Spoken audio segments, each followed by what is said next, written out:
Hey guys, it's Rush. Hope you're all doing well. Welcome back to the channel. This video today, I'm going to demonstrate how to clean up your DPs, how to get consistent anti-air DP.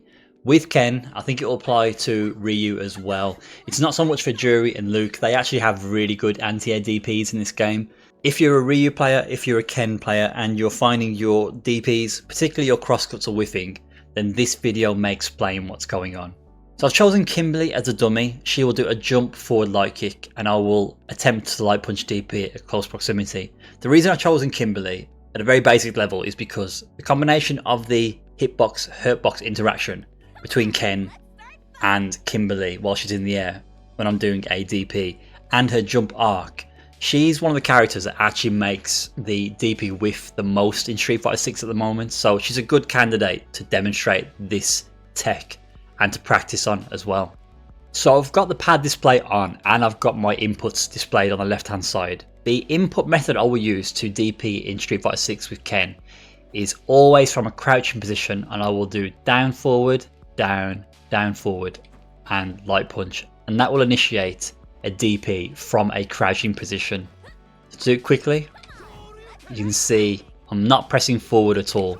It's all down and down forward, and that will get your DP input.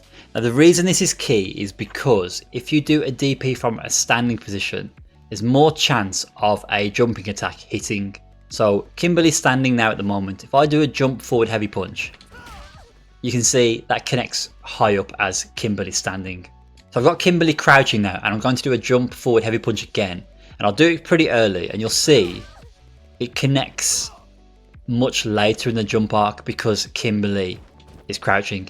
You can even see the early jump heavy punch sometimes misses as well because it runs out of active frames. So that's why you want to do it from a crouching position, because it actually connects with the opponent later in the jump arc. The reason that's important is because that means it gives you more time to anti-air, gives you more time to input your anti-air and get the anti-air DP in that scenario.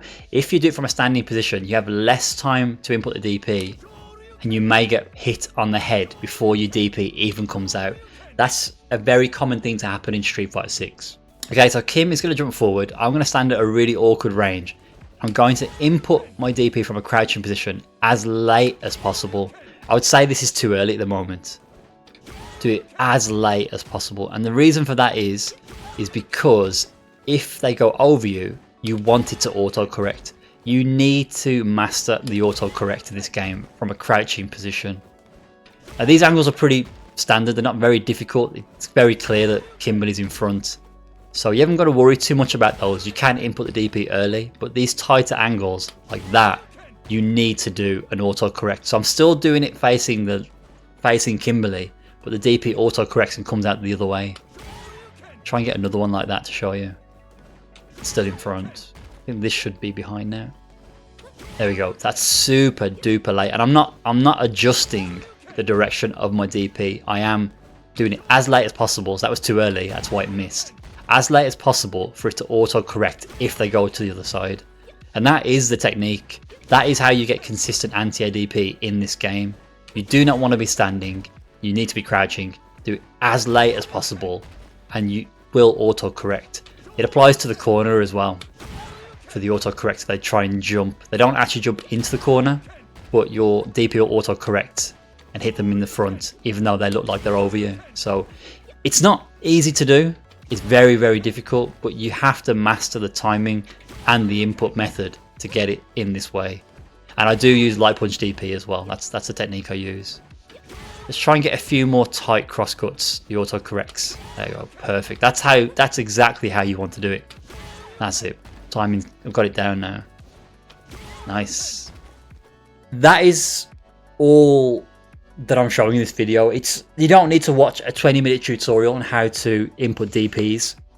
If you're doing the anti-air, like I said, the key is from crouching, do it as late as possible, and that will help you get the auto correct in those awkward angles. Hope that helps. Any questions, any queries, as always, give me a shout, and I'll catch you in the next one.